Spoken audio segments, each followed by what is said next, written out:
Je suis très heureux d'avoir reçu le prix littéraire des AVF parce que c'est un vrai prix de lecteur. Et c'est d'autant plus touchant d'être choisi par des lecteurs qui viennent d'un peu partout en France. Puis en plus, les AVF sont liés à cette notion d'accueil, de partage, qui m'est chère et que j'ai essayé de mettre un peu dans ce livre. Donc non, c'est une très belle récompense.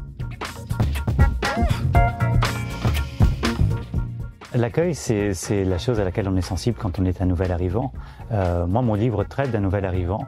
Alors, je raconte Montréal. Montréal, c'est la ville où je suis né, la ville où j'ai grandi, où je suis allé à l'école, où j'ai étudié et où désormais je travaille. Et c'est une ville qui apparaît dans mon roman. C'est une ville dans laquelle arrive mon personnage principal, Tarek.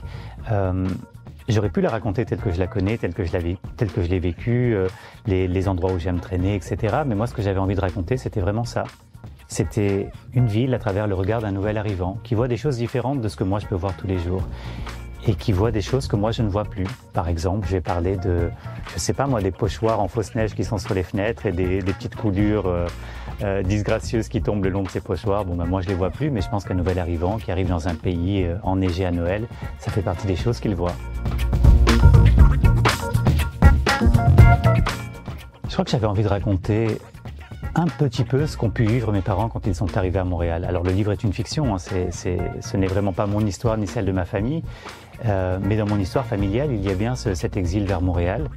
Et je crois que j'avais envie d'essayer de me représenter cette ville-là à travers le regard qu'ils avaient pu avoir quand ils sont arrivés. J'essaye d'imaginer une famille égyptienne qui arrive en février au Québec et qui découvre... alors ils avaient déjà vu la neige parce qu'ils étaient déjà allés au Liban en hiver, mais ça restait quand même très très nouveau pour eux.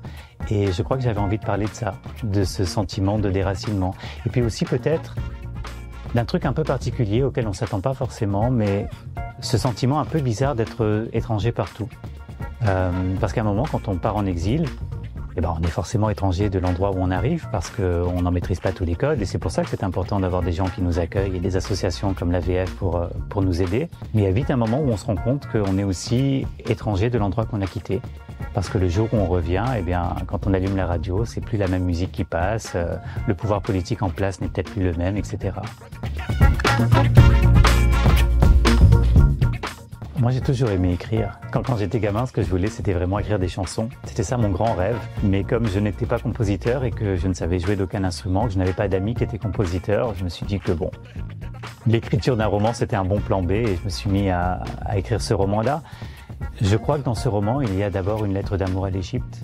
L'envie de raconter une Égypte, pas celle que je connais en y allant, parce que moi j'y suis allé une quinzaine de fois dans ma vie, mais vraiment l'Égypte à l'époque de mes parents, une Égypte dont on pourrait presque douter qu'elle ait jamais existé parce qu'elle était très différente de celle qu'on voit aujourd'hui. Et puis je pense que j'avais aussi envie d'écrire peut-être avant tout une histoire d'amour, une grande histoire d'amour. Mon Roméo et Juliette à moi. Ma vie a été faite d'aller-retour entre le Québec et la France, donc je connais un peu ce sentiment de déracinement. J'irai pas jusqu'à parler d'exil dans mon cas parce que c'était pas un arrachement total, mais c'est quand même quelque chose qui est déstabilisant quand on est un gamin et qu'on quitte sa famille, ses amis, son école, tous les repères qu'on a pour arriver dans un nouveau pays, même si la langue est la même. Eh bien, il y a quelque chose de l'ordre du déracinement et je crois qu'on est sensible au moindre sourire qu'on voit chez l'autre quand on se sent accueilli. Ah il faudrait bien. Il faudrait bien. Oui, en fait c'est drôle, j'ai toujours eu deux idées en tête très claires. Deux séries de personnages à deux époques différentes, dans des pays différents. Et voilà, maintenant que la première est écrite, j'essaye d'écrire la deuxième. Peut-être qu'elle donnera un roman un jour.